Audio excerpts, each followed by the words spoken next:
warahmatullahi wabarakatuh. Alhamdulillahirabbil alamin wassalatu wassalamu ala rasulil nabiyil karim wa ala alihi wa sahbihi ajmain. Allahumma shalli ala sayyidina Muhammadin wa ala alihi wa sahbihi ajmain. Amma ba'du, alhamdulillah kita diberi kesempatan Allah Subhanahu wa taala untuk hadir di acara kajian rutin satu suku kita. Selamat datang Pak Rudi. Semoga niat kita untuk COVID untuk ilmu menjadi gaya hidup kita, terus menerus menambah pengetahuan agama kita dan insya Allah bermanfaat bagi kita dan keluarga kita. Amin. Tanpa memperpanjang waktu, saya terima kasih kepada Pak Gun yang sudah hadir di tengah-tengah kita, dan masya Allah tidak ada yang menjemput beliau. Beliau datang sendiri, mungkin salah satunya karena saya 2 minggu yang lalu jadwal saya menjemput lah, kok tiba-tiba Wahyu tidak ngasih tahu saya gitu. Nah, saya mau mengatakan kesalahan tidak berdampak pada saya. Namun begitu, saya kira terima kasih sekali kepada Pak Guru sudah hadir dengan beliau sendiri, dan insya Allah kita bisa mengambil manfaat yang lebih baik. Terima kasih kepada beliau. Waktu dan tempat saya persilakan.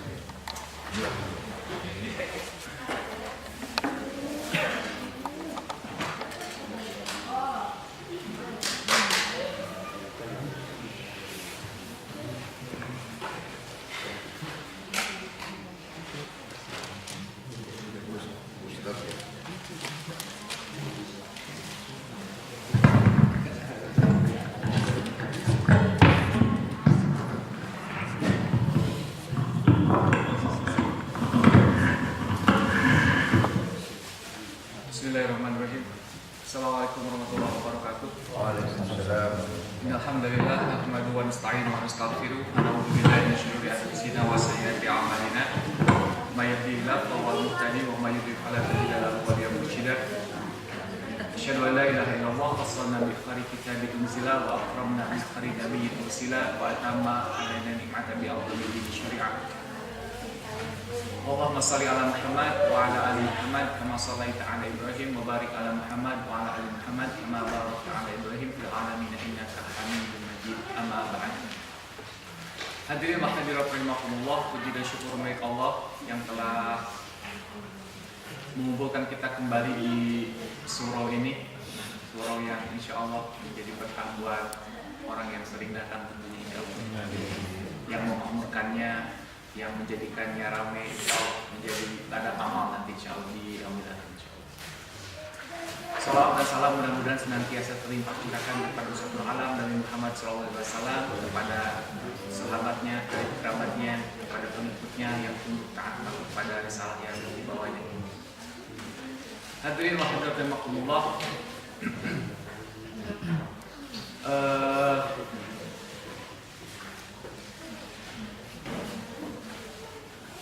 Langsung saja ya, saya bukanya apa. Di dalam makalah yang berapa ini, Ibnu Ajibah memberi judul Kaifa ta'rifu qadrak. Bagaimana kalian itu mengetahui kedudukan di sisi Allah. Jadi judulnya oleh Ibnu Ajibah diberi judul Kaifa ta'rifu qadrak. Bagaimana engkau bisa mengetahui kedudukan kita itu di sisi Allah? Apakah kita itu orang yang istimewa di sisi Allah, ataukah kita itu orang yang biasa-biasa saja di sisi Allah, atau kita malah menjadi orang yang dijauhkan di sisi Allah? Nah, makanya kata Ibnu Athaillah, in aradat an ta'rifu qadrak dinillah fanzur fi madza yuqim. Kata Ibnu Athaillah, jika kalian ingin mengetahui kedudukan kalian di sisi Allah, jika kalian ingin mengetahui kedudukan kalian di sisi Allah, fanzur madza tuqimu, maka kalian harus mengetahui bagaimana kalian itu mendudukan diri kalian di sisi Allah. Ngerti nggak? Ulangi ya, Bang. Jadi Kalau kalian, kata Ibnu Athaillah, ingin mengetahui kedudukan kalian di sisi Allah, maka kalian harus fanzur, maka perhatikanlah bagaimana kalian menempatkan diri kalian terhadap hukum Allah, terhadap perintah-perintah Allah. Kalau misalkan sederhananya seperti ini, kalau kita itu senang dengan perintah-perintah Allah, kalau kita itu menjauhi setiap larangan-larangan Allah, kemudian kita itu senang menjalankan segala sesuatu yang dicintai Allah, berarti kita termasuk orang-orang yang diistimewakan oleh Allah. Seperti itu. Jadi kedudukan kita di sisi Allah, kita bisa melihat bagaimana kita menyikapi setiap perintah-perintah Allah, bagaimana kita menyikapi setiap larangan-larangan Allah, bagaimana kita menyikapi setiap segala sesuatu yang dicontohkan oleh Rasulullah SAW. Nah, berarti kita bisa mengerti bagaimana kedudukan kita di sisi Allah. Seperti itu. Kedudukan para sahabat misalkan, kedudukan para sahabat itu tidak bisa digantikan oleh siapapun setelah generasi sahabat. Kenapa? Karena kedudukan para sahabat itu sangat-sangat luar biasa di sisi Allah. Sampai-sampai Rasulullah SAW pernah bersabda. Sabdanya sangat-sangat luar biasa sekali. Kata Rasulullah SAW, hadis riwayat Imam Bukhari dan Imam Muslim, hadis sahih. La tasubbu ashabi falau anna ahadakum anfaqa mithla Uhudin dhahaban. Kata Rasulullah, tidak ada seorang pun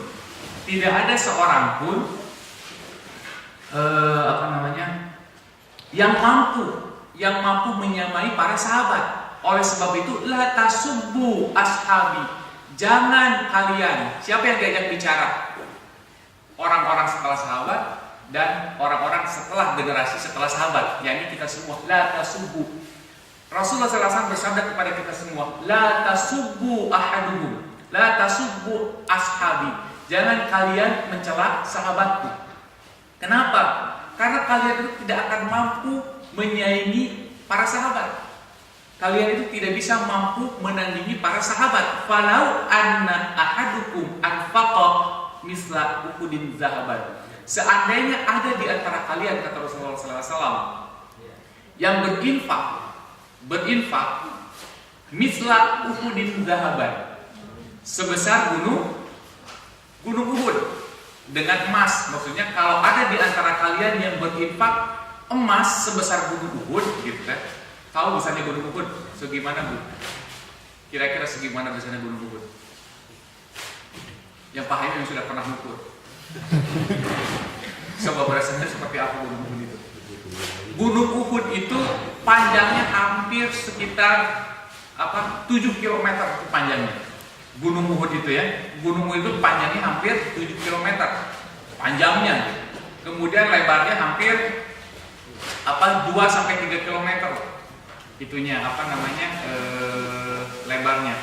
Kemudian tingginya itu hampir sekitar 350 meter itu gunung. Bayangkan kalau ada orang yang memiliki emas sebesar itu di zaman sekarang, ya kan? Yang sekarang yang banyak bukan emas tapi lumpur ya, banyak yang memiliki lumpur. Ma balagha mudda ahadihim walau tasifah, kata Rasulullah SAW. Andaikan kalian itu ada yang bersedekah, berinfak sebesar gunung Uhud, maka infaknya yang sebesar gunung Uhud itu yang berupa emas, itu tidak bisa menyamai muddan. Muddan itu 1 mud infaknya para sahabat. 1 mud itu 2 genggam gini, itu 1 mud. Walau tasifah, atau setengahnya, atau segenggam gitu. Bayangkan bagaimana kedudukan para sahabat di sisi Allah, bagaimana kedudukan para sahabat di sisi Rasulullah SAW. Kemudian di antara para sahabat juga itu levelnya beda-beda. Rasulullah SAW itu senantiasa mengistimewakan Abu Bakar As-Siddiq dan Umar bin Khattab. Pernah ada sebuah hadis. Hadis ini sangat menarik yang oleh orang sekarang mungkin dipertanyakan, karena orang sekarang itu selalu memakai logikanya, yang sok pintar padahal nggak pintar gitu ya. Orang-orang sekarang itu banyak terjebak media, orang-orang sekarang itu banyak gampang menerima informasi tanpa ditabayun dulu. Rasulullah SAW pernah bersabda. Nah, kalau datang dari Rasulullah SAW, bagaimanapun dia kita harus meyakini, harus yakin. Contohnya begini, Rasulullah SAW pernah bersabda tentang seekor kambing, yang kambing itu sedang dicengkram oleh serigala, anak serigala. Kemudian ketemu oleh si pengembalanya. Kemudian dikejar serigala tersebut. Kemudian kata Rasulullah SAW, setelah si kambing itu diambil kembali oleh yang punya, si serigala itu bicara katanya. Serigala itu bicara. Siapa nanti yang akan menjaga kambing ini selain saya kalau singa-singa itu datang? Sabda ini kata Rasulullah SAW, kambing itu bicara. Cuman kan di antara kita belum tentu ada yang percaya gitu ya. Kata Rasulullah, Abu Bakar dan Umar percaya akan sabda saya. Begitu istimewanya Rasulullah SAW, begitu istimewanya Abu Bakar As-Siddiq dan Umar bin Khattab. Sampai-sampai Rasulullah kalau kambing itu bicara kepada si pengembala tersebut, maka Abu Bakar dan Umar yang akan membenarkan sabdanya pertama. Kenapa? Karena tidak semua sahabat itu langsung percaya akan sabda Nabi. Nah, sebelum hadis itu ada hadis berbunyi seperti ini. Tentang padi atau apa gitu. Pokoknya tentang makhluk hidup yang lainnya selain manusia. Dan makhluk hidup itu berbicara seandainya tidak dimakan oleh makhluk yang lain. Kenapa? Jadi contohnya ayam lah, misalkan ayam.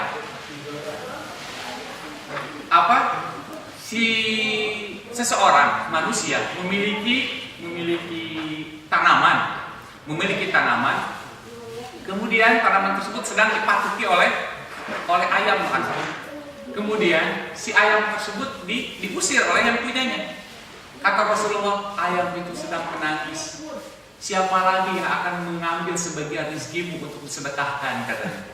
Kata Rasulullah SAW, Abu Bakar dan Umar akan membenarkan firman saya. Apa yang akan membenarkan sabda saya bahwa ayam itu berbicara kepada orang yang memiliki keimanan. Subhanallah. Kenapa? Karena Rasulullah SAW begitu yakin akan keimanan para sahabat. Makanya amal para sahabat yang sebesar Uhud itu tidak hanya sekedar amalnya, tidak hanya sekedar sedekahnya, akan tetapi terpatinya keimanan di dalam hati. Makanya di antara para sahabat pun tidak semuanya memiliki keistimewaan yang sama. Ada level-levelnya. Contohnya seperti Abu Bakar dan Umar. Dalam sebuah riwayat misalkan Abu Bakar bin Ayyas mengatakan, kata beliau, "Ma sabaqahum Abu Bakrin bi kathrati shalah wala siyam walakin bi syai'in waqara fi qalbi." Kata Abu Bakar Al-Ayyas, kata beliau, Abu Bakar As-Siddiq itu tidak melampaui sahabat-sahabat yang lain bi kathrati shalah wala siyam, dengan sholatnya dan dengan saumnya gitu. Jadi Abu Bakar itu diistimewakan oleh Rasulullah bukan karena banyaknya sholat atau bukan karena banyaknya saum. Akan tetapi walakin bisyai'in waqara fi qalbi, akan tetapi yang menyebabkan Abu Bakar istimewa itu di mata Rasulullah SAW adalah waqara fi qalbi, sesuatu yang terpatri di dalam hatinya gitu. Itu yang menyebabkan Abu Bakar istimewa di mata Allah dan di mata Rasulullah SAW. Bukan karena banyaknya saum, bukan karena banyaknya sholat gitu. Nah, makanya kita bisa mengetahui bagaimana kedudukan kita di sisi Allah kalau kita mampu menempatkan diri kita terhadap Allah itu sendiri, terhadap aturan Allah. Sebuah hadis yang dituturkan oleh Anas bin Malik. Anas bin Malik radhiyallahu anhu, seorang sahabat yang bermaulah kepada Rasulullah, yang mewalakan dirinya, yang istilahnya menghambakan dirinya, yang membantu Rasulullah SAW dari sejak kecil. Karena itu sudah diwakafkan, istilahnya anak diwakafkan oleh ibunya ya, Anas bin Malik itu. Jadi membantu Rasulullah SAW. Kata Anas bin Malik, kunna julusan ma'a Rasulillah SAW. Kami itu sedang duduk bersama Rasulullah SAW. Faqala, kemudian Rasulullah SAW bersabda, yatlu'u alaikumul an rajulun min ahlil jannah. Kata Rasulullah SAW, sekarang nih bakal ada yang datang kepada kita seorang penduduk surga. Jadi kata Rasulullah dalam sabdanya, akan ada sekarang nih penduduk surga yang akan menghampiri kalian. Kemudian faqala rajulun minal ansor. Kemudian datanglah seseorang dari kalangan Ansor. Tantifu lihyatuhu min wudu'ihi. Ketika dia datang, jenggotnya itu masih basah dengan air wudu. Qad ta'allaqa na'laihi fayadihi shimal. Kemudian dia sambil membawa sendalnya dengan tangan kiri. Jadi orangnya sederhana lah, yang dianggap penduduk surga oleh Rasulullah itu di mata para sahabat orangnya biasa-biasa saja. Jadi dia datang, jenggotnya masih basah dengan air wudu, bukan orang terkenal, bukan di antara sahabat bin kibaris sahabat, bukan sahabat-sahabat yang besar. Makanya para sahabat yang diajak bicara Rasulullah itu tidak tahu siapa dia. Pokoknya datang aja seorang laki-laki dari kalangan Ansor. Kemudian tantifu lihat min wudu'ihi. Jenggotnya itu masih basah dengan wudunya. Qad ta'allaqa na'lihi fi yadihi shimal. Kemudian orang tersebut menggantungkan kedua sendalnya dengan tangan kirinya, di bawah sendalnya dengan tangan kiri. Falamma kana al-ghad, qala Nabi sallallahu alaihi wasallam, esokan harinya Rasulullah sallallahu alaihi wasallam mengatakan hal yang demikian. Yaqulu alaikumul an rajulun min ahli jannah. Besoknya Rasulullah mengatakan, nanti tuh akan datang lagi penduduk surga. Nanti akan datang lagi penduduk surga kepada kalian. Kemudian fatala dzalika rajul mislal marratil awal. Kemudian kata Anas bin Malik, datanglah laki-laki yang kemarin dengan perilaku yang sama. Falamma kana yaum salis, kemudian Rasulullah pada hari berikutnya, pada hari ketiganya, qala Nabi sallallahu alaihi wasallam mengatakan hal yang serupa. Misla maqalati, sebagaimana perkataan 2 hari sebelumnya. Fatala dzalika rajulu ala halihi awal. Kemudian laki-laki yang sama datang dengan keadaan yang serupa, dengan keadaan yang sama. Seorang laki-laki yang sudah dijamin masuk surga, sampai-sampai Rasulullah SAW secara 3 hari berturut-turut mengatakan akan datang kepada kalian penduduk surga, ahli surga. Falamma qama Nabi sallallahu alaihi wasallam tabi'ahu Abdullah bin Umar bin As. Kemudian setelah Nabi sallallahu alaihi wasallam qama berdiri, maksudnya meninggalkan majelisnya, tabi'ahu Abdullah bin Umar bin As. Abdullah bin Umar bin As mengikuti orang tersebut. Gitu. Jadi Abdullah bin Amr bin As mengikuti orang tersebut yang disebut oleh Rasulullah SAW. Jadi ini menunjukkan bahwa orang tersebut tidak terkenal. Jadi bukan min kibaris sahabat. Kemudian Abdullah bin Amr bin As mengatakan, ini la haitu abi fa aqsamtu alla adkhula alaihi salatan fa in ra'aita an tuwiyani ilaika hatta qamdi fa'alta qala na'am. Kemudian Abdullah bin Amr bin As itu berkata kepadanya, wahai sahabatku, sesungguhnya inilah haitu abi fa aqsamtu alla adkhula alaihi salasan. Kata Abdullah bin Amr bin As membuat sandiwara gitu ya, karena ingin mengetahui kenapa orang ini sampai dijamin masuk surga oleh Rasulullah, sampai dijamin sebagai ahli surga. Kemudian Abdullah bin Amr bin As mengatakan, wahai sahabatku, wahai temanku, sesungguhnya aku ini sedang bermasalah dengan bapakku, sehingga aku tidak boleh dimasukkan, sehingga aku tidak boleh pulang ke rumah lah, sehingga aku tidak boleh pulang ke rumah selama 3 hari. Fa ra'aita an tuwirni ilaik hatta tamdi fa'al. Kalau boleh, kata Abdullah bin Amr bin As, kalau boleh, bisakah saya menginap di rumahmu selama 3 hari tersebut, katanya. Kemudian orang tersebut mengatakan, qala na'am, ya boleh. Jadi Abdullah bin Amr bin As diizinkan untuk menginap 3 hari. Padahal dia itu menginap hanya ingin mengetahui bagaimana orang tersebut bisa dijamin masuk surga oleh Rasulullah SAW. Kemudian Anas bin Malik melanjutkan ceritanya. Wa kana Abdullah bin Amr bin As menceritakan tentang kejadiannya selama 3 hari. Ma'ahud tilkal layali salas. Selama 3 hari 3 malam itu Abdullah bin Amr bin As menceritakan keadaan orang yang dijamin masuk surga. Falam yarahu yaqumu minal lail syai'a. Kemudian kata Amr bin As, selama 3 hari 3 malam tersebut saya tidak melihat dia itu mendirikan qiyamul lail katanya. Gitu. Jadi selama 3 hari tersebut kata Amr bin As, saya tidak melihat dia mendirikan qiyamul lail. Wa yara annahu idza ta'arra wa taqallaba 'ala firashihi dzakarahu 'azza wa jalla wa kabbara. Akan tetapi kalau dia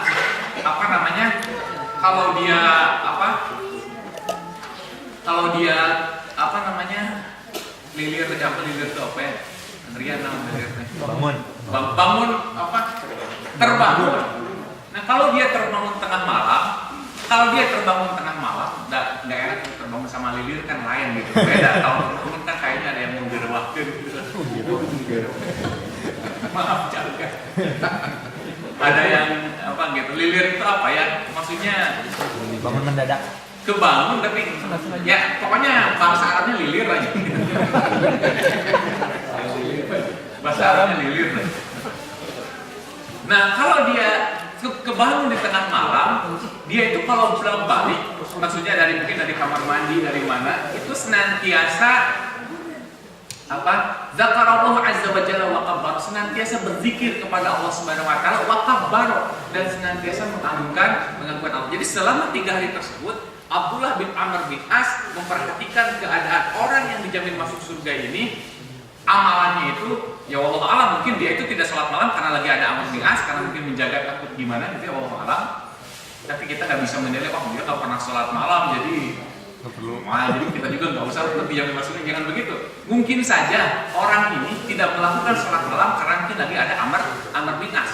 Ya bisa jadi kan, takutnya menjaga apanya wallahu alam. Tapi yang jelas cerita dari Amr bin As yang dilakukan dia ketika dia bolak-balik ke tempat tidurnya, wa taqallaba 'ala firashihi dzakarahu 'azza wa jalla wa kabbara, senantiasa berzikir kepada Allah Subhanahu wa taala wa kabbara, dan mentakbirkan Allah dan membesarkan Allah, senantiasa bertakbir. Hatta yaquma li shalatil fajr, sampai datangnya salat fajar, kemudian dia melakukan salat fajar. Qala Abdullah ghairu anni lam asma'hu yaqulu illa khair. Dan selama 3 hari tersebut saya tidak pernah mendengar ucapan yang buruk keluar dari mulutnya, kecuali ucapan tersebut adalah ucapan kebaikan. Jadi tidak ada sumpah serapah yang keluar dari mulutnya. Tidak ada istilahnya itu, kalau orang Sunda kan sering bilang jir gitu ya. Dikit-dikit jir.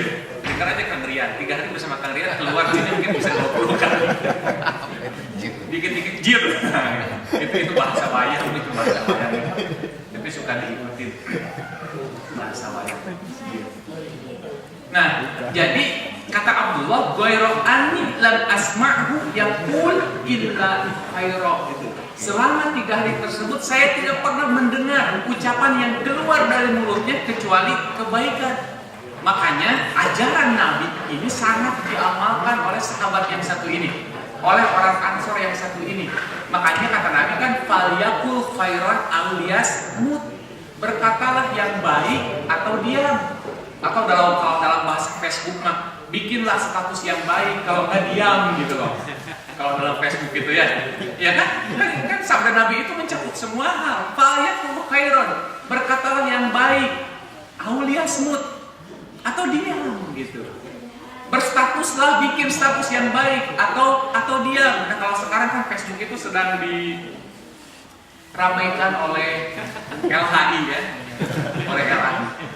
Orang belum di apa-apa juga kok kayak udah terpidana gitu kan?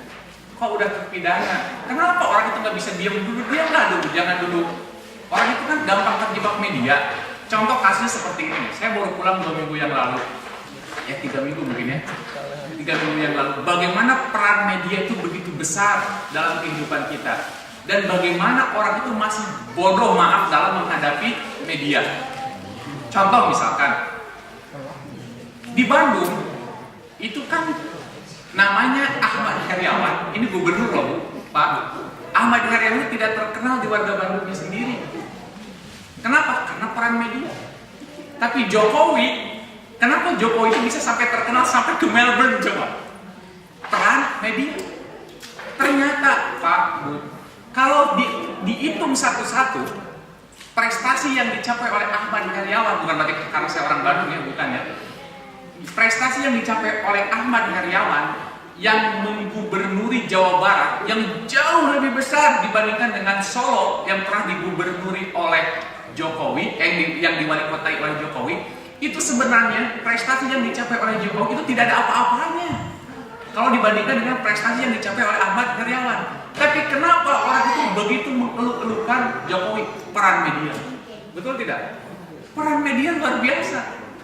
Seperti misalkan Jokowi kukurusukan saja, media tahu semua. Padahal Ahmad Heriawan katanya, kata orang-orang dekat sana, itu jauh lebih seperti itu. Ketika banjir, ketika apa turun, benar-benar turun gitu. Kenapa tidak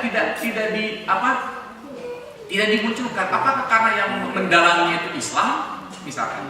Atau kalau ini kan mendalanginya siapa? Kemudian media itu, ya kan kita nggak punya media, betul tidak? Ya kan karena kita nggak punya media, jadi kita selalu menjadi orang-orang yang terbelakang gitu dalam masalah informasi. Itu makanya orang-orang itu kadang, ya termasuk saya sendiri kadang gampang terjebak oleh media. Nah, itu sebuah contoh yang ada di depan mata kita. Bagaimana orang yang membawa nilai-nilai Islam itu senantiasa disimpan di belakang. Ya sebenarnya saya Ahmad Heriawan tadi ya Bu ya, Pak. Bukan karena saya orang Bandung, tapi ternyata begitu melihat kenyataan tersebut, orang-orang dekat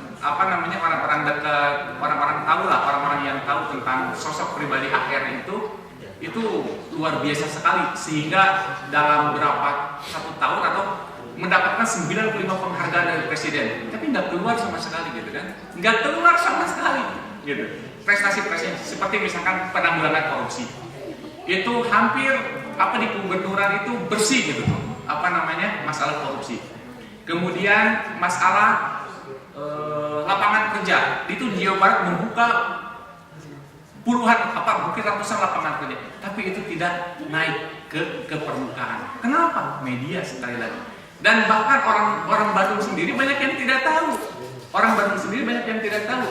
Jadi yang hebat itu tetap Jokowi ya. Ini bukan ini, cuma ngebanding-bandingin bagaimana orang itu gampang termakan oleh isu media. Nah, makanya kata Rasulullah SAW, "Falyaqul khairan aw liyasmut." Kalau kita tidak tahu apa-apa, kalau kita tidak mengetahui apa-apa, diamlah gitu. Falyaqul khairan. Karena itu bisa salah satu cara Allah memasukkan kita ke dalam surga. Jangan sampai di statusnya itu ini mah daging impor halal, bukan daging impor haram. Atau kan itu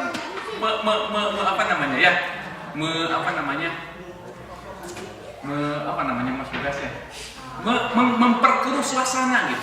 Ngompor-ngompori, menyebar buhtan, kalau bahasa kita menyebar fitnah. Padahal belum tentu kebenarannya. Contoh misalkan Misbahun itu kan diputus bebas. Tapi kenapa setelah diputus bebas media tidak membersihkan lagi namanya? Ditutup rapat-rapat. Kenapa coba? Kenapa seperti itu? Dulu Amin Rais pernah dituduh menghamili Zarima coba ketika itu. Orang kan pernah dengar kan Amin Rais menghamili Zarima. Tapi setelah kasus ditutup, kenapa media tidak membersihkan namanya secara terbuka gitu? Kenapa dibiarkan seperti angin lalu saja? Nah, kita harus pintar-pintar dalam menghadapi media tersebut. Ya, jangan seperti orang pintar tapi ngompor-ngompori. Enak dia kan Misbahun bebas karena nyogok MA. Dari mana coba? Kenapa orang itu begitu sentimen terhadap kawan-kawan kita yang sedang memperjuangkan memperjuangkan Islam gitu ya? Kenapa kita begitu sentimen? Sekali lagi kembali lagi kita, karena kalau bicara politik saya tidak paham. Jadi lihat lah, udah jangan ngomongin politik. Cuma maksudnya kalau kita tidak mengetahui, udahlah diam. Fal yakul khairan aw liyasmut. Sebagaimana kata Amr bin As, orang tersebut tidak mengatakan dalam 3 hari tersebut illa khairan, kecuali kebaikan.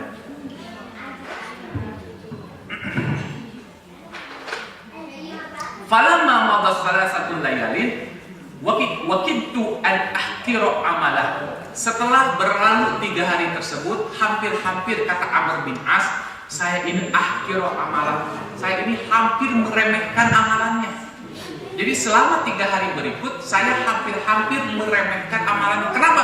Karena tidak ada yang istimewa gitu. Malam nggak sholat malam, bangun ya cuma ngomong gitu aja, ngomong yang baik cuma zikir aja, ya kan? Tapi kan kata Rasulullah, sesuatu yang ringan di ucapan tapi berat di timbangan apa? Subhanallah, walhamdulillah, wala ilaha illallah. Ringan di ucapan, diamalkan oleh orang ini. Kita tahu, tapi kita tidak pernah mengamalkan. Betul tidak? Orang ini tahu, benar-benar diamalkan. Makanya bagaimana kualitas sahabat itu? Apa yang dia ketahui langsung diamalkan. Kita tahu amalan yang ringan di ucapan tapi berat di timbangan. Subhanallah, walhamdulillah, wallahu akbar. Berapa kali kita mengucapkannya? Paling sehabis sholat saja. Kadang sehabis sholat juga likum-likum gajelem. Kalau kata Ustaz Ghazali itu, likum-likum gajelem itu apa? Assalamualaikum, waalaikum, udah loncat gitu kan? Iya kan?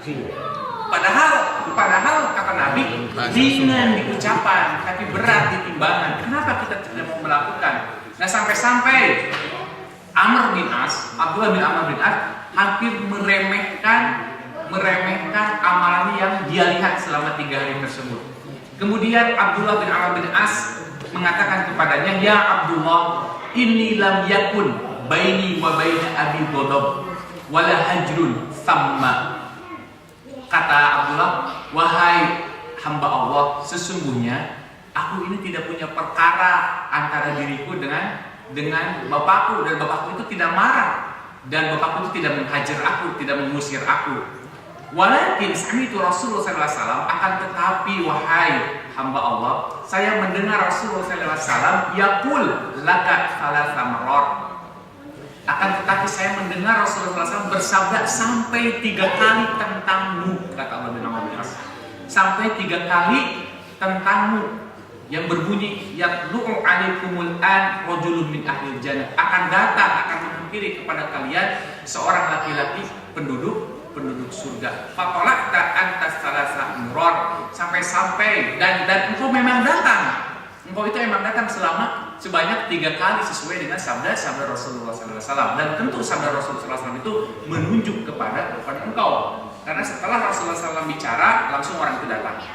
Setelah Rasulullah SAW bicara langsung orang itu datang. Orang ini sangat sederhana sekali.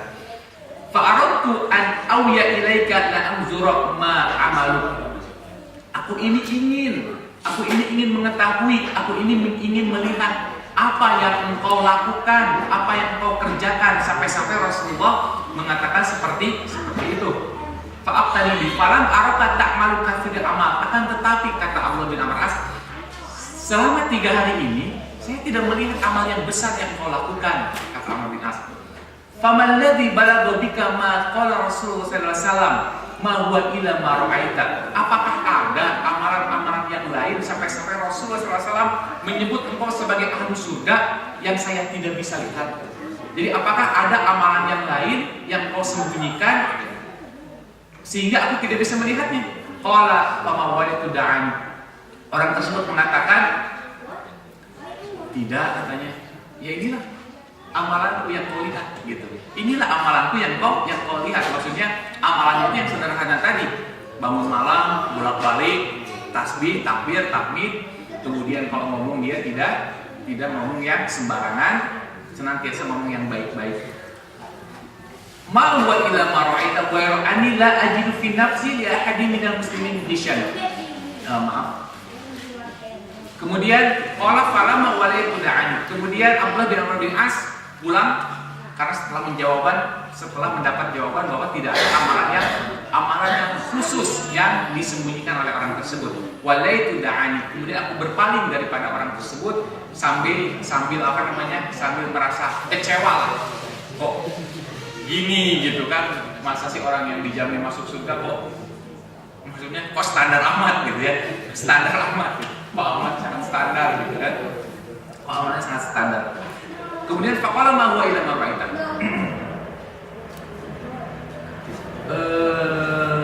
Kemudian kata Abdullah bin Amr bin As, kata orang tersebut ma huwa illa ma ra'aita, ya tidaklah kau yang tidaklah ada yang aku sembunyikan kecuali apa yang kau lihat. Ghairu anni la ajidu fi nafsi li ahadin minal muslimin hisyan. Nah, ternyata kata orang tersebut manggil Abdullah, wahai Abdullah bin Amr bin As, sesungguhnya ada satu hal, dan ini bukan amalan zahir tapi amalan batin, bahwa tidak ada sedikit pun di dalam jiwa saya terhadap orang lain itu perasaan hisyan, jengkel atau dengki. Jadi orang ini mengatakan satu hal, Abdullah bin Amr bin As, amalan zahir saya mungkin sederhana, tapi saya punya amalan batin. Saya tidak pernah merasa dengki terhadap orang lain. Saya tidak pernah merasa dengki terhadap orang lain. Wala ahsudu ahadan ala khairin aqtahu iyya. Dan saya tidak pernah hasad terhadap seseorang yang mendapatkan kebaikan dari Allah Subhanahu wa taala. Faqala Abdullah hadhihi allati balagat bik wa hiya allati la nutik. Wahai hamba Allah, inilah yang menyebabkan engkau menjadi penghuni surga. Wa hiya allati la nutik. Dan kami itu tidak memilikinya. Kenapa? Karena kata Nabi sallallahu alaihi wasallam, tidak akan selamat umatku itu dengan hasad. Ya kan? Jadi Nabi SAW pernah bersabda bahwa umat Nabi Muhammad itu tidak akan pernah selamat dari yang namanya hasad. Nah, orang ini membuktikan bahwa dia bisa selamat dari yang namanya hasad. Inilah amalan hati, bagaimana dia mendudukan posisi Allah di dalam hatinya. Bagaimana dia mengimplementasikan iyyaka na'budu. Iyyaka na'budu itu sesungguhnya kalau dihubungkan dengan masalah hati, itu kalau orang itu benar memahami iyyaka na'budu, maka tidak akan ada penyakit ria di dalam hatinya.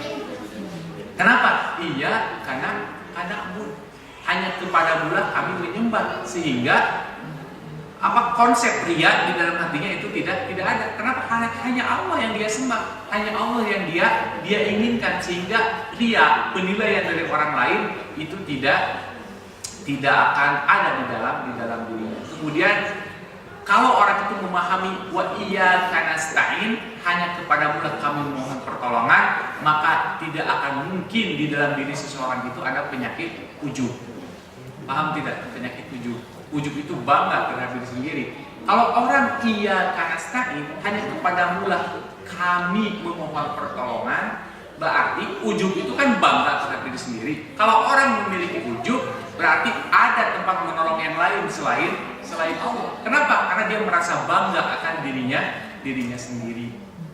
Betapa pentingnya amalan hati, betapa pentingnya amalan hati.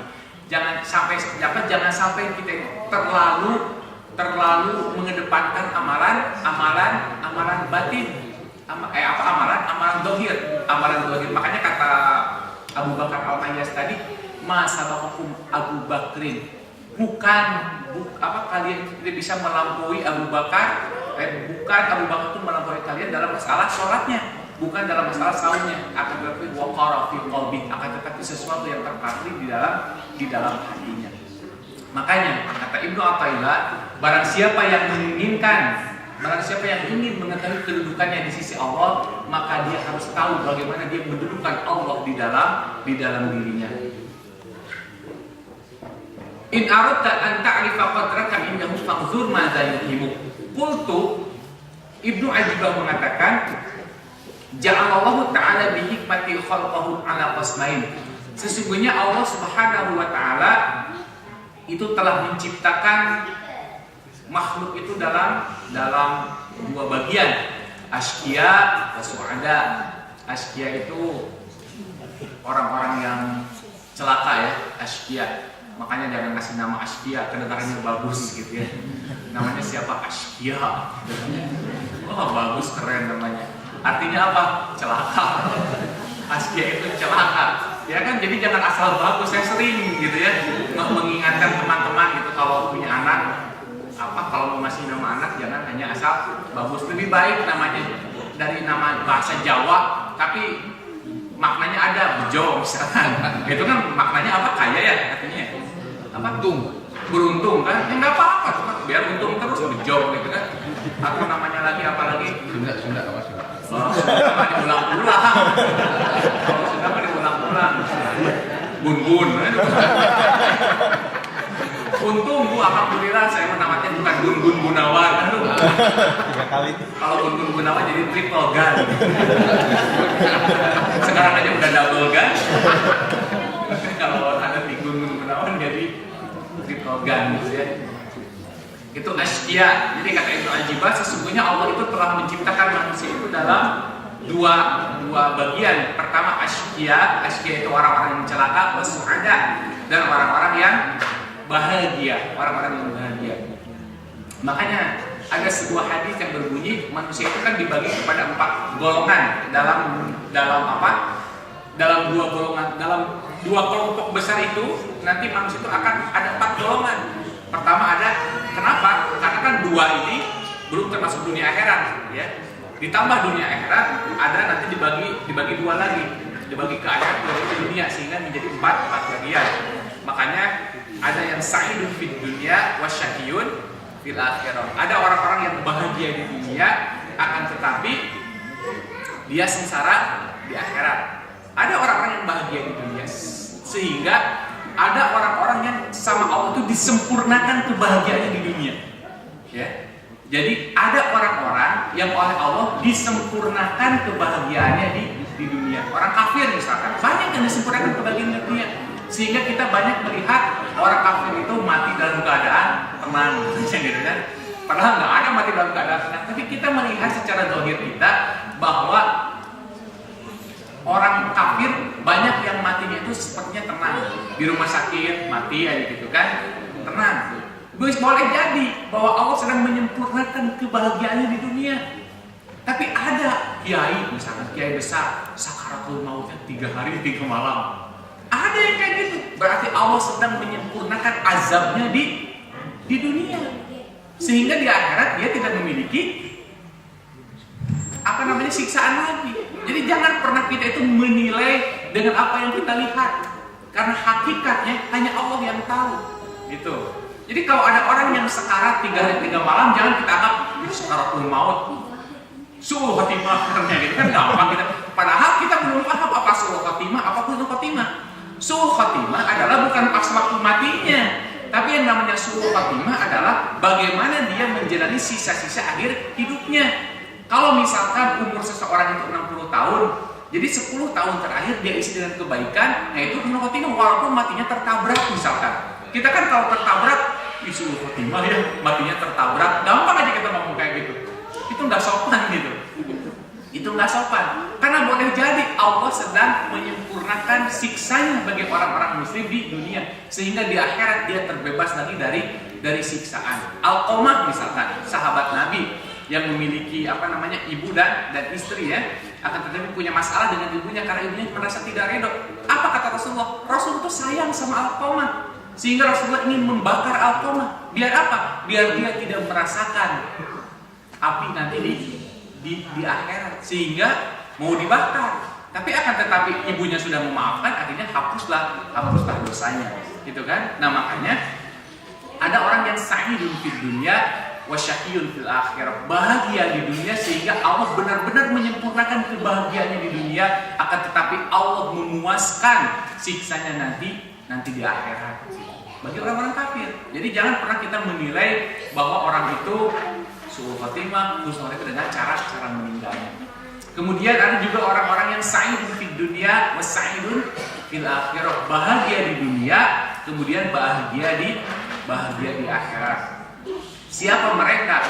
Ya orang-orang yang senantiasa berdoa, Rabbana atina fid dunya hasanah wa wa fil akhirati hasanah wa qina adzabannar. Kita dituntun oleh Rasulullah SAW untuk berdoa semacam ini supaya kita mendapatkan kebahagiaan di dunia dan kebahagiaan di akhirat. Kemudian ada juga yang syaqiyun fid dunya wa sa'idun fil akhirah. Ada orang-orang yang celaka di dunia, maksudnya celaka di sini bukan berarti celaka dalam artian hidupnya ini ya, tapi hidupnya itu yaitulah berkekurangan seperti itu, sangat-sangat sederhana, sangat-sangat zuhud, waro gitu ya, menjaga dirinya, mengasingkan dirinya senantiasa beruzlah gitu. Wasa'idun fil akhirah, karena ingin mencari kebahagiaan di akhirat. Kan ada seorang sahabat yang berdoa kepada Nabi, berdoa kepada Allah. Kemudian, ya Allah, berikanlah aku syaqiyun fid dunya, berikanlah aku kemelaratan di dunia, akan tetapi gantikan kemelaratan ini dengan kebahagiaan di akhirat. Ada orang yang sahabat seperti itu, ada. Dan itu masih dipraktekkan oleh kawan-kawan kita, oleh sahabat-sahabat kita, oleh ulama-ulama kita terdahulu. Itu masih dipraktekkan. Ada orang-orang yang menukar kebahagiaan di dunia dengan kebahagiaan di akhirat. Tapi kata Nabi, sebaik-baik doa itu adalah Rabbana atina fid dunya hasanah. Kita harus berusaha untuk mendapatkan hasanah di dunia, dan kita harus berusaha untuk mendapatkan hasanah di akhirat. Contoh misalkan orang yang syaqiyun fid dunya secara kasat mata itu adalah, saya udah cerita kemarin di Westall ya, pahami ya. Kalau sudah tahu jangan sering mendahului. Ibnu Kilabah, Abu Kilabah. Pernah dengar kisah Abu Kilabah? Saya ingin mengulangnya kembali karena kisah Abu Kilabah ini saya ringkas aja ceritanya. Abu Kilabah ini, kalau kita belajar ilmu hadis atau belajar hadis, maka kita tidak akan pernah asing mendengar nama Abu Kilabah. Abu Kilabah ini biografi singkatnya adalah seseorang yang mungkin sezaman dengan Anas bin Malik, karena beliau itu wafatnya 105 Hijriah wafatnya itu. Jadi mungkin masih bertemu dengan Anas bin Malik, dan banyak meriwayatkan hadis dari Anas bin Malik, Abu Kilabah ini. Dan Abu Kilabah ini banyak berburu kepada Ibnu Abbas, Ibnu Abbas. Nah, Abu Kilabah ini seseorang yang mengasingkan diri di tepi pantai. Jadi ada seorang tabi'in yang bernama Abdullah. Beliau itu sedang mengawasi ingin mengawasi mau datang ke pos penjagaan, ingin mengawasi, takutnya ada musuh atau ya ini datang lah, pokoknya menjaga pantai lah, by watch ya. Belum ini ke pantai gitu, tapi tentu pakai jubah ya, jangan dan yang lain-lain gitu. Kemudian kata Abdullah, setelah sampai di pantai tersebut, ila sahil bahr marati bawaqan rabitan dan ada sebuah kemah yang sedang, maksudnya ada wa fi batihi khimah fiha rajulun qad dhahaba yadahu wa rijlahu wa taqala sami'ahu wa basarahu wa ma lahu min jarihati tanfa'ahu ila lisani. Kemudian kata Abdullah, di dalam kemah tersebut sungguh ada seorang laki-laki qad dhahaba yadahu, di mana tangannya itu sudah pergi. Nah, ini kenapa pakai zahaba? Karena ulama hadis berbeda pendapat, apakah karena lumpuh atau karena buntu. Wallahu a'lam. Apakah karena lumpuh atau karena buntu? Makanya menggunakan pakai kata zahaba, telah pergi tangannya. Wali jelahu, dan kedua kakinya. Wasaqala sami'ahu wa basarahu, dan penglihatannya serta matanya itu sudah mulai kabur. Jadi matanya sudah tidak mulai bisa melihat, dan telinganya juga sudah mulai tidak bisa mendengar. Wa ma lahu min jarihati tanfa', sampai-sampai anggota tubuhnya itu tidak ada yang bermanfaat bagi dirinya. Illa lisani, kecuali hanya lisannya saja yang bermanfaat buat dirinya. Jadi anggota tubuhnya semuanya itu hampir tidak bermanfaat. Wa huwa yaqul, akan tetapi orang ini, kata Abdullah, berdoa, Allahumma auzi'ni an ahmadaka hamdan akafi'u bihi syukrun ni'mataka allati an'amta biha alayya wa fadallatani ala katsirin mimman khalaqta tafdila.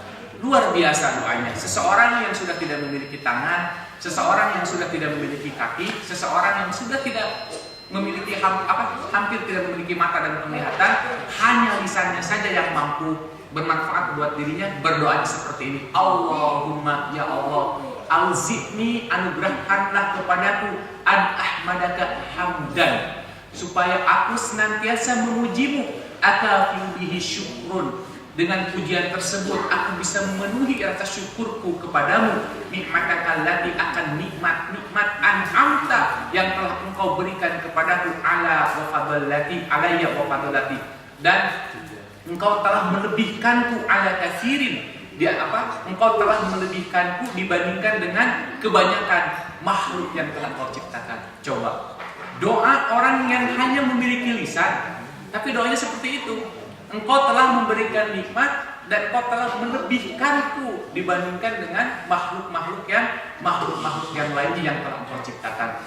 Kemudian Abdullah mengatakan kepada orang tersebut, wahai hamba Allah, aku mendengar bahwa engkau itu berdoa seperti tadi. Kemudian kata Abdullah dengan terheran-heran, apa yang telah Allah lebihkan terhadapku? Engkau tidak memiliki tangan, engkau tidak memiliki kaki, bahkan matamu sudah mulai rabun dan telingamu sudah tidak boleh mendengar. Sebenarnya apa yang telah engkau ucapkan tersebut? Apakah engkau sadar dengan apa yang engkau ucapkan? Atau itu hanya sebuah ilham saja yang diberikan oleh Allah Subhanahu wa taala? Kemudian orang tersebut mengatakan, qala wa ma tara ma sana'a rabbi wallahu arsala as-samaa'a 'ala naran fahtaraqani wa amara al-jibal qadamartani wa amara al-bihar fagharraqtani wa amara al-ard fabalaghtani ma izdadtu li rabbi illa syukran lamma an'ama alayya min lisani hadza. Orang tersebut mengatakan, demi Allah wahai sahabatku adalah, tidakkah engkau melihat mataro masana Rabbi? Apakah engkau tidak melihat apa yang telah Allah perbuat untukku? Lau arsalas sama, andaikan Allah itu mengutus langit, ala nar, kemudian di dalam langit tersebut ada halilintar, kemudian fahtaraqani, kalau Allah perintahkan halilintar itu untuk menyambarku, maka Allah tentu bisa. Wa amarul jibal, kalau Allah itu memerintahkan gunung, qaddamartani, untuk menindihku, pasti Allah itu bisa. Wa amarul bihar, kalau Allah itu memerintahkan laut, fagharraqtani, untuk menenggelamkanku, pasti Allah itu bisa. Wa amarul ard fabalaghtani, andaikan Allah itu memerintahkan bumi untuk menelan tubuhku, maka pasti Allah itu bisa. Ma izdatu li rabbi, tidak ada yang bisa membuatku bersyukur illa lisani, kecuali lisanku ini. Coba orang yang terbatas tapi senantiasa berpikiran positif terhadap Allah Subhanahu wa taala. Kita sudah diberikan nikmat yang banyak, tapi jarang sekali kita memuji Allah dengan lisan kita, Apakah kita itu harus seperti Abu Kilabah, gitu ya, dihilangkan dulu semuanya baru bisa bersyukur? Lihat Abu Kilabah, senantiasa positif. Jadi bagaimana dia menunjukkan Allah di dalam hatinya? Tentu orang-orang seperti ini adalah orang-orang yang istimewa di hadapan Allah Subhanahu wa taala. Kemudian setelah itu Abu Kilabah mengatakan, Abdullah ini belum tahu kalau dia Abu Kilabah ya. Orang-orang Abdullah ini belum tahu kalau yang sedang diajak bicara itu, yang sedang lumpuh tersebut, yang tidak memiliki tangan kaki itu adalah Abu Kilabah. Kemudian Abu Kilabah mengatakan, walaki ya ibadallah, id ataitani li ilaik hajatun, karena engkau telah mendatangi wahai hamba Allah, maka aku membutuhkan engkau untuk memenuhi hajatku. Qatarani ala ay halatihi ana suratu wala nafaq. Engkau tahu keadaanku ini, bahwa aku ini adalah orang yang tidak bisa memberikan manfaat untuk diriku sendiri. Aku memerlukan bantuan orang lain untuk memenuhi hajatku. Walaqad kana ma'i bani li, sesungguhnya aku ini memiliki anak yang senantiasa menolongku. Kemudian ya ta'ahadni fi waktu sholati, di mana anakku itu senantiasa menunjukiku kalau waktu sholat sudah tiba. Kemudian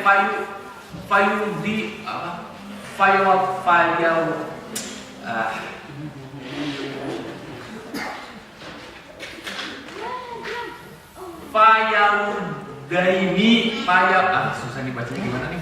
Amin. Susah bacanya nanti salah.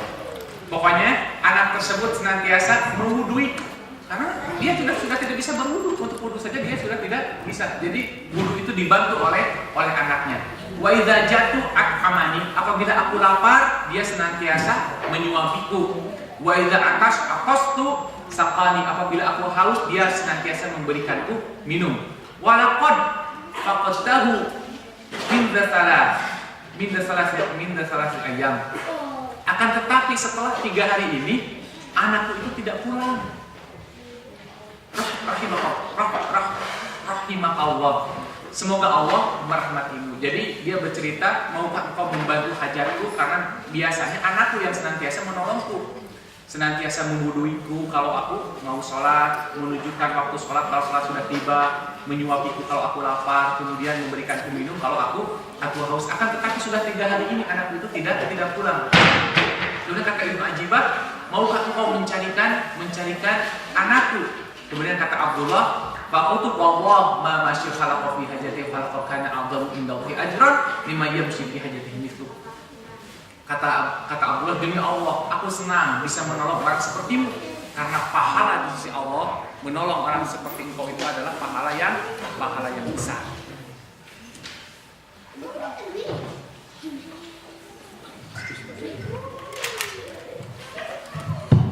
Pahala yang besar. Kemudian kata Abdullah, famadaitu fi talabil gulam, maka aku pun segera berjalan mencari anaknya tersebut.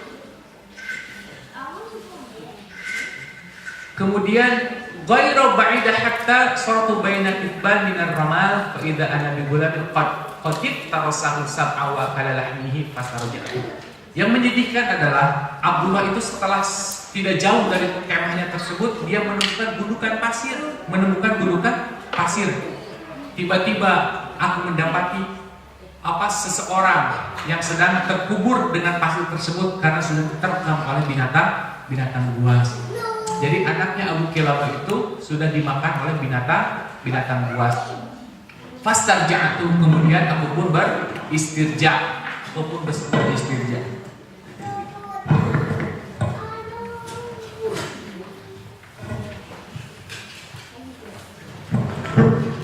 Maka aku pun beristirja.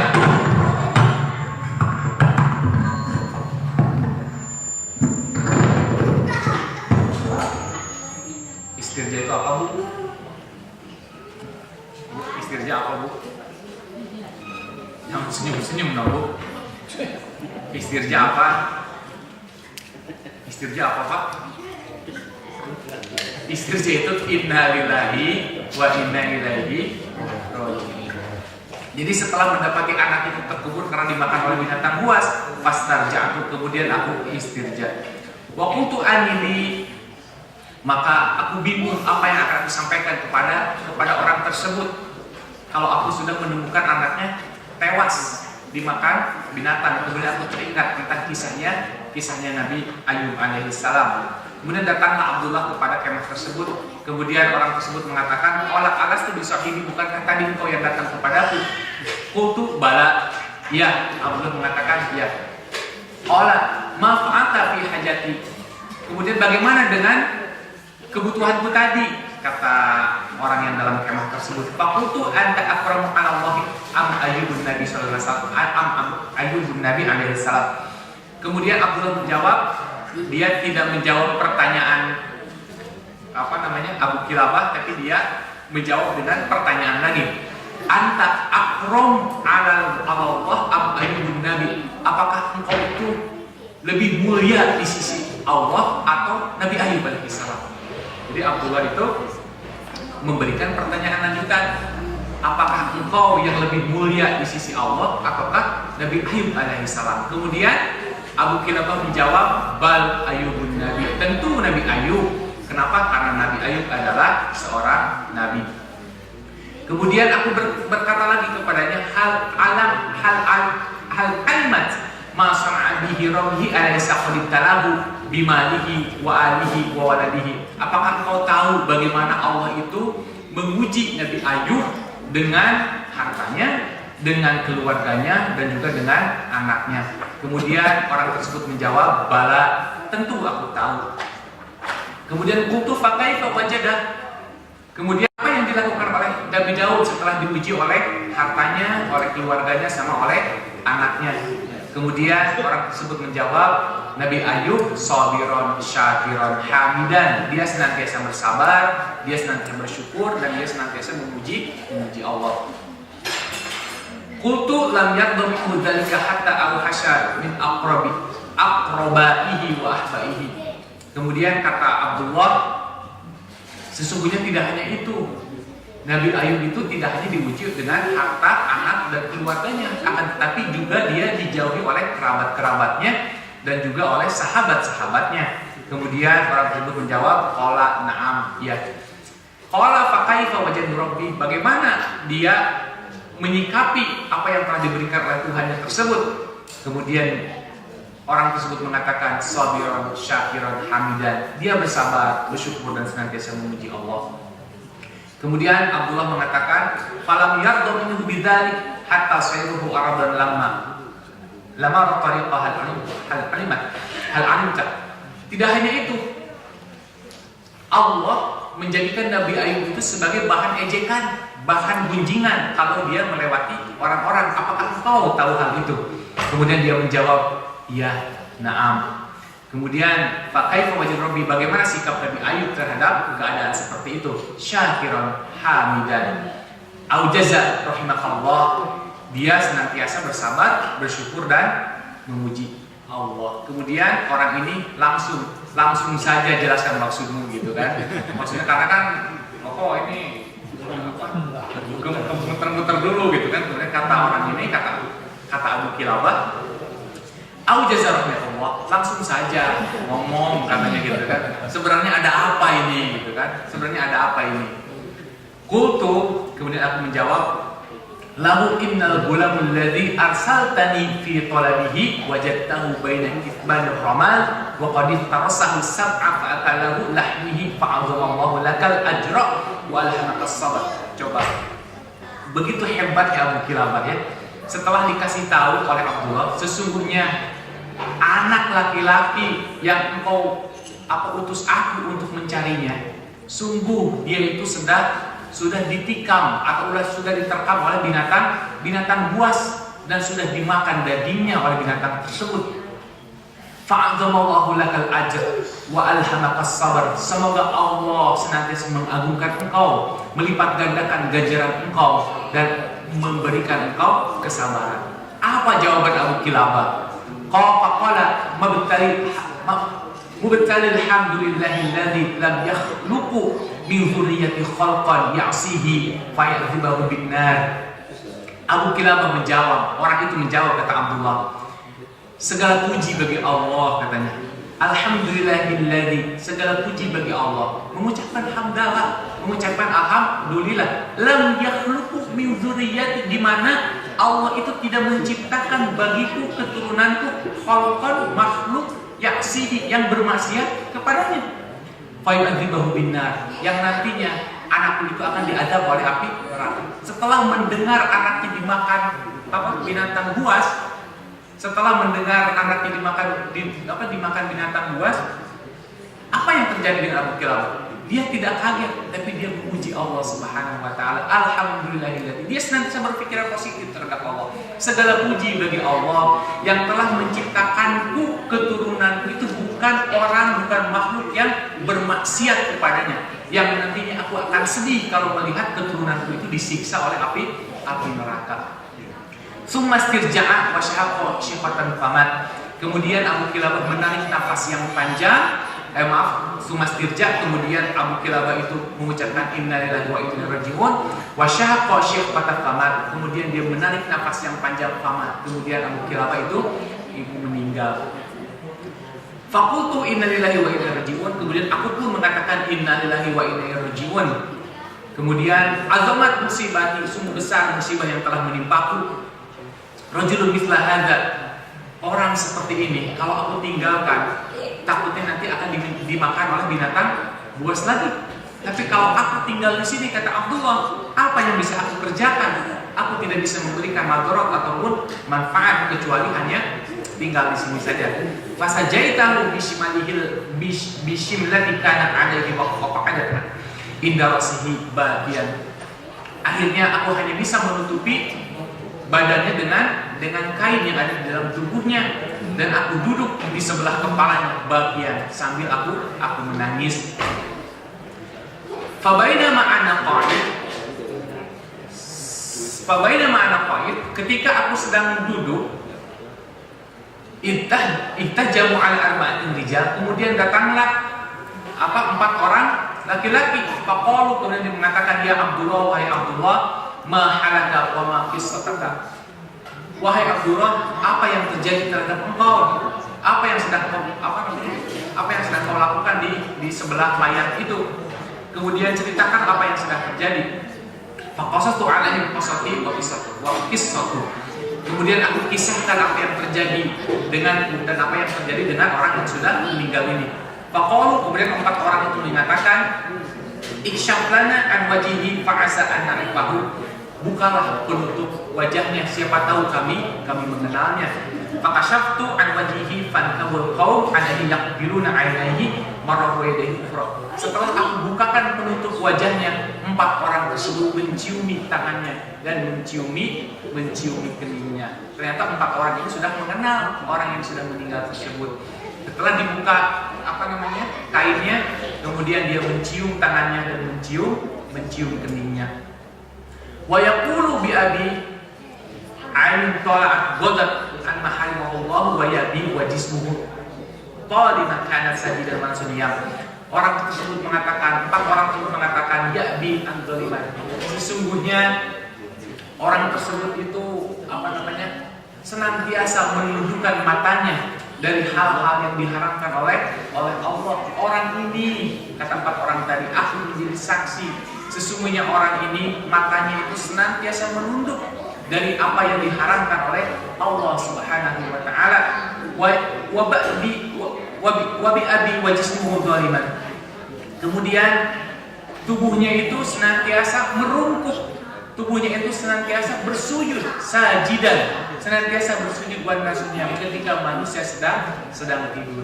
Abu Kilabah, orang yang matanya senantiasa tunduk melihat hal-hal yang diharapkan oleh Allah Subhanahu wa taala. Makanya merugi kita kalau kita dibiasakan, kalau kita sudah terbiasa melihat yang diharapkan oleh Allah. Ya kan?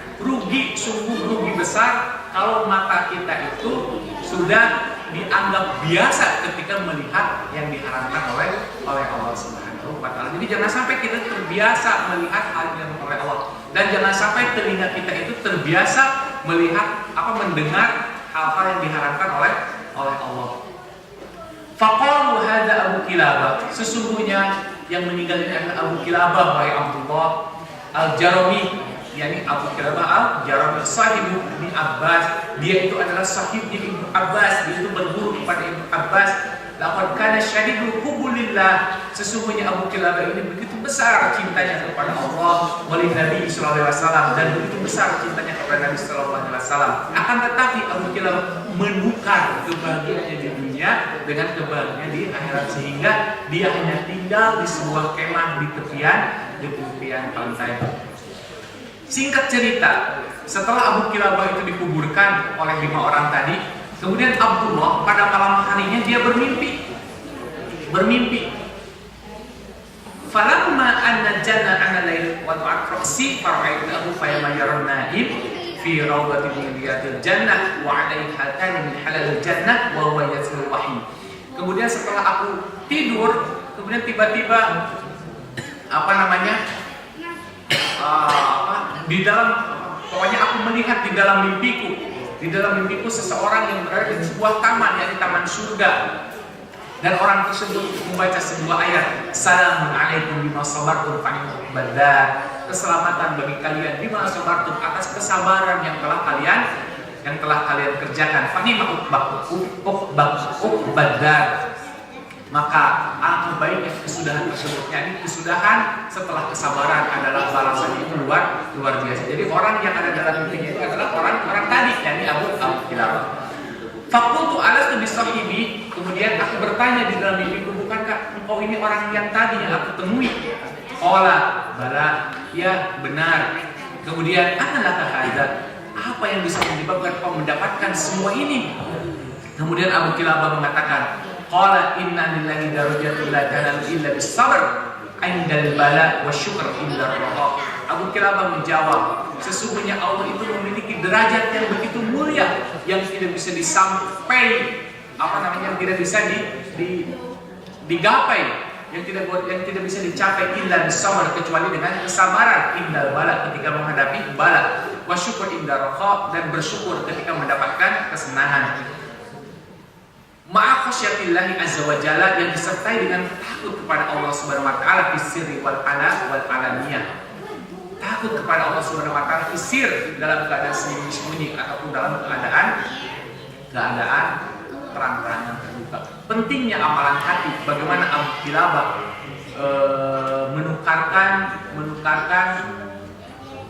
menukarkan kebahagiaannya di dunia dengan kebahagiaan di akhirat. Makanya ada orang-orang yang sa'idun fid dunya, ada juga orang-orang yang syakirun fid dunya, kemudian sa'idun fil akhirah. Nah, mudah-mudahan kita termasuk orang-orang yang kedua, yang sa'idun fid dunya wa sa'idun fil akhirah. Tentu kalau kita ingin mendapatkan posisi yang kedua ini adalah bagaimana kita bisa menempatkan Allah Subhanahu wa taala di dalam hati kita, sehingga kita bisa mengetahui bagaimana nanti kedudukan akhir kita. Apakah kita termasuk orang-orang yang bahagia ataukah kita termasuk orang-orang yang celaka. Itu saja mungkin yang bisa disampaikan pada pagi hari ini. Mudah-mudahan menjadi ilmu dan amal buat kita semua, sehingga Allah mematrikan di dalam hati kita keyakinan bahwa sesungguhnya Allah tempat mengadu kita, sesungguhnya semua harapan kita tertumpunya kepada Allah, dan semua tujuan niat kita beribadah, hidup kita ini hanyalah untuk Allah, sehingga Allah bisa menempatkan kita di dalam posisi yang luar biasa, sebagaimana Allah telah menempatkan para sahabat, para tabi'in di dalam posisi yang istimewa. Amin ya Allah ya rabbal alamin. Aku qul hadza wa astaghfirullah li wa lakum wa alhamdulillahi alamin. Terima kasih Pak Menteri. Ini masih ada waktu nggak Pak Wahyu? Masih ada ya. Kita tutup sampai jam 8.30 gitu ya. Mungkin kalau ada yang bertanya silakan. Saya ada waktu 10 menit. Dimulai dari ibu-ibu juga ya. Silakan.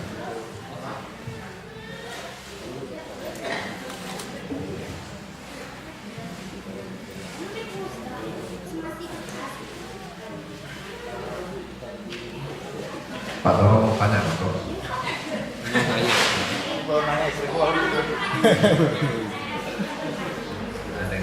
Nah, silakan Mas. Assalamualaikum warahmatullahi wabarakatuh. Ustaz mau nanya tentang masalah dengki. Kalau tidak salah di dalam bahasa Arab itu ada beberapa, tapi juga baru dengar lagi. Satu yang pertama mungkin hasad ya. Kemudian yang kedua tadi disebutkan di hadisnya ghasyan. Kemudian ada juga mungkin kalau tidak salah dalam salah satu doa yang Rabbana ighfir lana wa liwalidayna ghil. Bisa dijelaskan mungkin perbedaan antara ghil, hasad atau ghasyan, atau mungkin ada lagi gitu yang lain tentang masalah dengki. Terima kasih.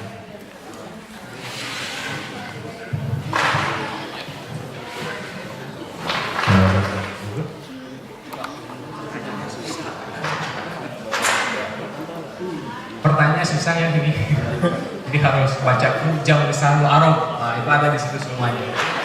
Jadi kalau mengetahui apa tentang, karena kan dalam bahasa Arab itu ketika kita sebenarnya saya jawab dulu, saya tidak tahu perbedaannya dulu ya. Tapi kalau mau tahu itu ada dalam jam lisanul Arab. Kalau ingin mengetahui bagaimana perbedaan, kenapa Allah itu dalam Al-Quran menggunakan kata bahasa, dalam bahasa itu kan menggunakan kata yang sama gitu ya terjemahnya, tapi dalam bahasa Arab beda gitu kan. Kenapa? Karena mungkin bahasa Indonesia tidak bisa mencakup apa yang ingin disampaikan oleh Allah Subhanahu wa taala. Seperti misalkan Rabbana la taj'alna fitnatal ladzina sabaquna bil iman wa gil ladzina kafaru gitu ya. Itu gil, menggunakan kata gil. Kemudian menggunakan kata gisyan kalau dalam bahasa hadis tadi. Dengki, kalau hadis ya dengki ya. Dengki itu kalau gisyan tadi sebenarnya bukan ke hasad, tapi lebih ke jengkel gitu. Jengkel, gisyan itu. Jengkel. Ke jengkel maksudnya apa ya jengkel itu ya? Jengkel itu ya gimana? Makanya susah nih menerjemahkan. Apanya jengkel? Gampang apa ya? Apa ya? Kesel atau keselan. Nah itu, gisyan itu keselan, bukan hasad ya. Bukan hasad. Tapi kalau yang lain itu adalah hasad, kemudian gilal itu menjadi orang-orang iri gitu ya. Kemudian gibto. Tapi kalau gilal saya belum tahu, nanti kita cari bagaimana apa makna sesungguhnya. Tapi paling tidak yang semakna dengan hasad itu adalah gibto gitu. Gibto. Gibto itu sama. Tapi kalau gibto itu adalah hasad yang diperbolehkan gitu. Jadi maknanya sama. Maksudnya kalau dalam bahasa kita itu iri lah. Tapi kalau gibto itu adalah iri yang diperbolehkan. Sama seperti misalkan kita melihat hafalannya udah 30 juz misalkan. Saya kok baru juz 30. Nah, itu ketika saya iri itu namanya gibto gitu. Itu gibto. Kan iri juga itu kan. Kan kalau gibto tersebut kan tidak ada keinginan di dalam hati kita mudah-mudahan hilang hafalannya gitu. Pindah ke saya kan nggak bisa, nggak mungkin kayak gitu. Itu gibto namanya. Nah, secara bahasa Indonesia itu hasad juga. Makanya kata Nabi, la hasada illa fitnain, tidak boleh hasad kecuali dalam 2 perkara, ya kan? Pertama kepada orang yang hafal banyak ilmunya kemudian mengamalkan, kemudian banyak hartanya kemudian menyedekahkan. Nah, para ulama menyebutnya dengan bahasa gibto. Itu hasad juga artinya dalam bahasa Arab. Nah, tapi kalau hasad dalam arti hasad sesungguhnya itu konotasinya negatif gitu. Tapi nanti kalau gila nanti saya cari dulu. Ada bukunya kalau mau Mujam Lisan Arab. Tulisan Ibnu Manzur itu yang membedakan mana bacanya susah. Bacanya gampang tinggal dibaca. Atau kalau enggak Al-Faruq Bainal Lughah. Nah, itu juga bagus tuh. Kalau ingin cari, cuman kan kalau baca gitu kan lama nggak bisa satu-satu. Tapi saya nggak tahu kalau gilal itu gila, tapi mungkin artinya dalam bahasa Indonesia sama, tapi sesungguhnya maknanya kan lain. Sama seperti gitu juga kalau diartikan ke dalam bahasa Indonesia itu hasad, tapi ternyata maknanya lain. Allah a'lam.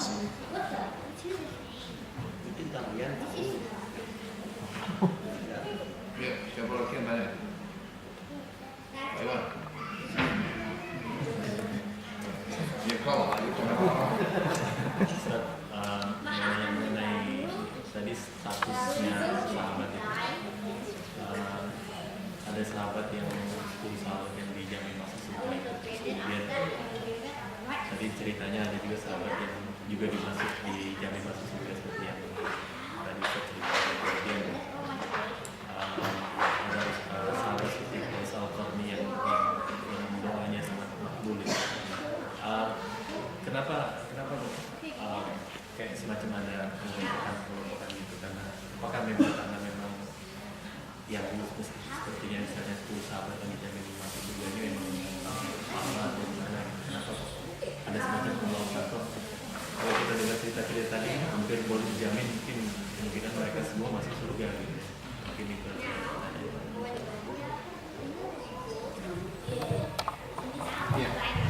Wallahualam, kenapa Rasulullah SAW itu memberikan kayak klasifikasi gitu ya.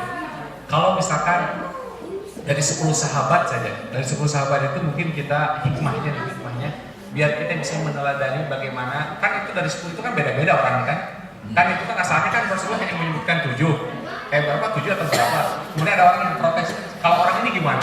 Oh iya, dia bersama masuk surga. Kemudian ada yang minta tambahan, kalau yang ini gimana? Oh iya, kamu yang masuk surga. Akhirnya itu kan 10 itu tidak secara definitif aslinya kan, itu kan bertambah asalnya. Jadi hadis yang menjamin 10 orang masuk surga itu min kibari sahabat, dari golongan besar para sahabat yang di saat itu ada di sekeliling Rasulullah SAW. Rasulullah hanya menyebutkan beberapa orang asalnya kan. Tentu yang pertama adalah Abu Bakar dan Umar. Abu Bakar, Umar, Utsman sama Ali bin Abi Thalib. Kemudian menambah nama lagi. Itu sampai 10 yang secara teks hadis itu ditemukan 10 orang yang ingin masuk surga. Nah, Kenapa Rasulullah seperti itu? Ya mungkin biar kita ngambil hikmahnya. Tapi kan Rasulullah juga tidak hanya sekedar menyebut orang-orang yang ada di sekeliling Rasul, tapi Rasulullah pernah menyebut yang namanya Uwais Al-Qarni tadi. Uwais Al-Qarni ini belum pernah ketemu Rasul, gitu kan? Uwais Al-Qarni ini kan. Tapi kenapa? Indikasinya adalah ketika Rasulullah menyebutkan bahwa kalau engkau bertemu dengan Uwais Al-Qarni, mintalah doa kepadanya, pasti doanya itu akan dikabul. Kalau orang sudah dikabul doanya, sudah pasti itu pun ada jaminan masuk surga. Ternyata kan dari tambah aja Uwais di 11 kan ya. Ternyata kan dari 11 orang itu mereka punya keistimewaan lain-lain.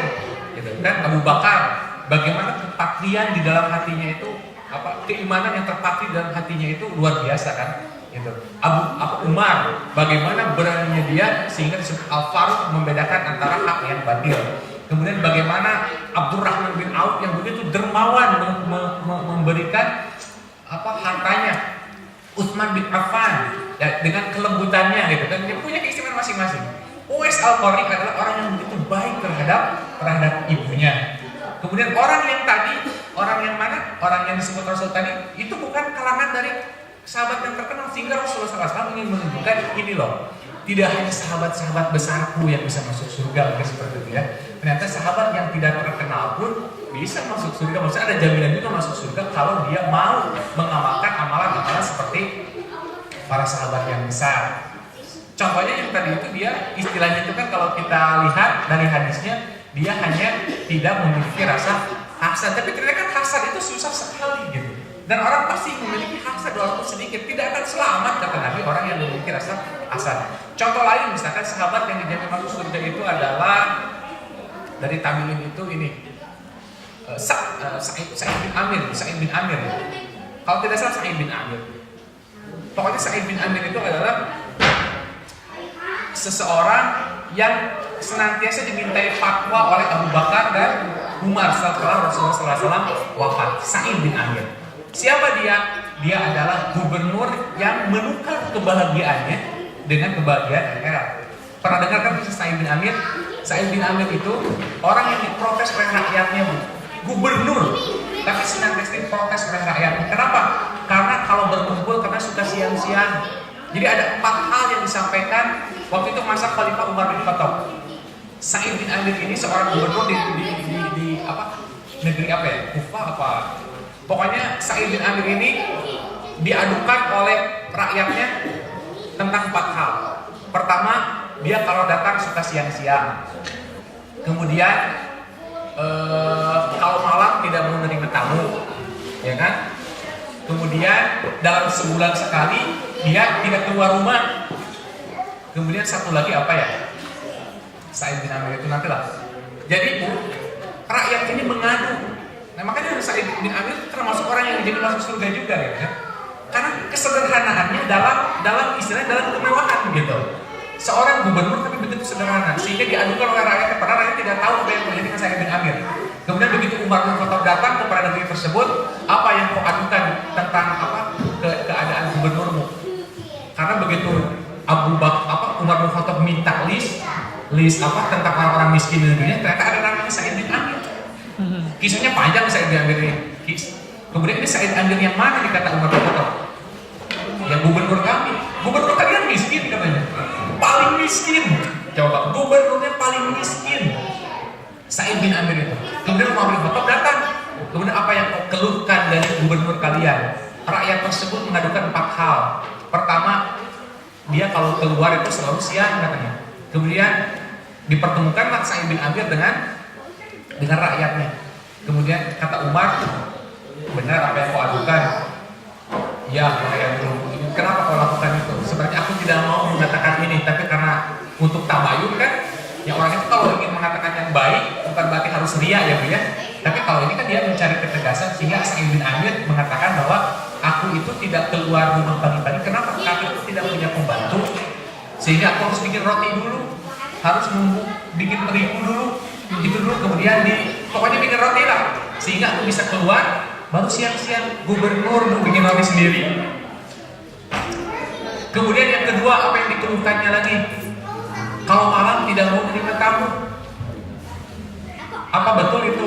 Betul, wahai Khalifah. Kenapa? Sesungguhnya aku pun tidak mau menceritakan ini, katanya. Tapi kalau kau memintanya, siang-siang waktuku sudah aku habiskan untuk rakyatku. Malam-malam aku ingin habiskan waktuku dengan rohku. Coba jawabannya kan seperti itu. Kemudian yang ketiga, setiap 1 bulan sekali dia tidak keluar rumah. Ya Rasul, ya Khalifah, ya Amirul Mukminin, katanya.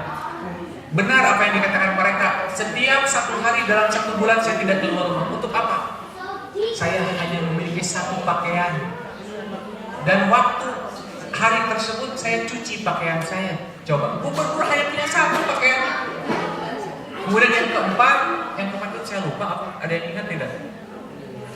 Gubernur, coba. Sehingga Umar mengatakan, sungguh tidak salah aku memilih engkau menjadi gubernur, dan tidak salah Rasulullah SAW aku memerintahkan untuk meminta fatwa kepada Sa'id bin Amr, sehingga semasa Khalifah Abu Bakar dan Umar bin Khattab itu senantiasa meminta fatwa kepada Sa'id bin Amr. Orang-orang soleh, coba kan.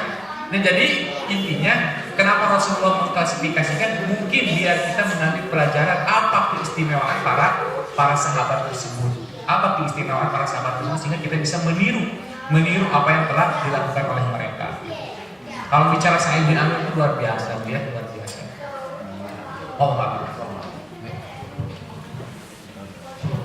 Terima kasih. Aku besok cerita untuk Buya Lakin. Jadi saya kira kata kuncinya tadi itu seperti yang disampaikan Pak Gubernur. As-sabru 'indal bala wasyukru 'indal raha. Kalau diterima ujian itu sabar, tapi kalau dikasih kebaikan oleh Allah kita harus bersyukur. Saya kira terima kasih sekali atas kesediaan Ibu dan juga ibu-ibu yang sudah menyediakan makanan pada pagi ini. Dan semoga kita tutup sama-sama dengan doa kepada majelis. Assalamualaikum warahmatullahi wabarakatuh.